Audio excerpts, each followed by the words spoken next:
ಕರ್ನಾಟಕ ರಾಜ್ಯ ಸರ್ಕಾರಿ ನೌಕರರಿಗೆ ಜನವರಿ 1, 2025 ಪೂರ್ವಾನ್ವಯವಾಗುವಂತೆ ನೀಡಬೇಕಾಗಿರತಕ್ಕಂತಹ ತುಟ್ಟಿ ಭತ್ಯೆಗೆ ಸಂಬಂಧಪಟ್ಟಂತೆ ಕರ್ನಾಟಕ ರಾಜ್ಯ ಸರ್ಕಾರ ಇದುವರೆಗೂ ಕೂಡ ಯಾವುದೇ ಅಧಿಕೃತವಾಗಿರತಕ್ಕಂಥ ಮಂಜೂರಾತಿ ನೀಡಿಲ್ಲ ಹಾಗೂ ಆದೇಶವನ್ನು ಕೂಡ ಹೊರಡಿಸಿಲ್ಲ ಅಂತಕ್ಕಂಥ ವಿಷಯ ರಾಜ್ಯ ಸರ್ಕಾರಿ ನೌಕರರಿಗೆ ನಿರಾಸೆಯನ್ನು ಉಂಟು ಮಾಡಿದೆ. ಹೌದು, ಈಗಾಗಲೇ ಕೇಂದ್ರ ಸರ್ಕಾರ ತನ್ನ ಉದ್ಯೋಗಿಗಳಿಗೆ ಶೇಕಡಾ 2 ತುಟ್ಟಿ ಭತ್ಯೆಯನ್ನು ಮಂಜೂರು ಮಾಡಿ ಆದೇಶವನ್ನು ಕೂಡ ಹೊರಡಿಸಿತು.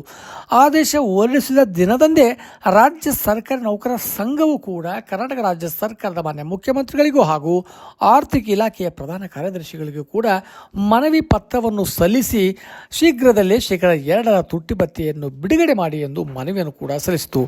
ಆದರೂ ಕೂಡ ಕಳೆದ 15 ದಿನಗಳ ಹಿಂದೆ ನೀಡಿರತಕ್ಕಂಥ ಈ ಒಂದು ಮನವಿ ಪತ್ರಕ್ಕೆ ಯಾವುದೇ ರೀತಿಯ ಸ್ಪಂದನೆ ಇಲ್ಲಿವರೆಗೆ ಕೂಡ ದೊರೆತಿಲ್ಲ. ಹಾಗಾಗಿ ಕರ್ನಾಟಕ ರಾಜ್ಯ ಸರ್ಕಾರಿ ನೌಕರರು ಸಂಘ ಆಗಲಿ ಅಥವಾ ರಾಜ್ಯ ಸರ್ಕಾರವಾಗಲಿ ಇದರ ಬಗ್ಗೆ ಯಾವುದೇ ಒಂದು ಸ್ಪಷ್ಟನೆ ಕೂಡ ನೀಡಿಲ್ಲ. ಏಕೆಂದರೆ ಸಾಮಾನ್ಯವಾಗಿ ಒಂದು ಮನವಿ ಪತ್ರ ಸಲ್ಲಿಸಿದ ಒಂದು ವಾರದಲ್ಲೇ ಇದಕ್ಕೆ ಸಂಬಂಧಪಟ್ಟಿರ್ತಕ್ಕಂಥ ಆದೇಶ ಬಿಡುಗಡೆ ಆಗ್ತಕ್ಕಂಥ ನಿರೀಕ್ಷೆ ಇತ್ತು. ಈಗ 15 ದಿನಗಳು ಕಳೆದರೂ ಕೂಡ ಇನ್ನೂ ಆದೇಶ ಹೊರಬಂದಿಲ್ಲ ಅಂತಕ್ಕಂಥ ಆತಂಕ ರಾಜ್ಯ ಸರ್ಕಾರ ನೌಕರರಲ್ಲಿ ಮೂಡಿದೆ.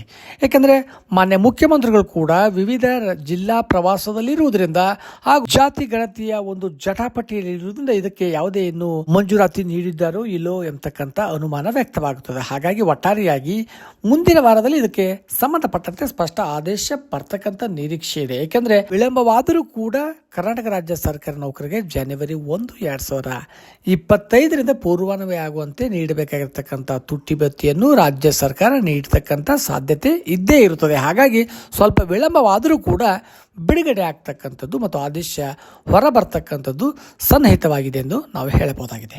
ಧನ್ಯವಾದಗಳು.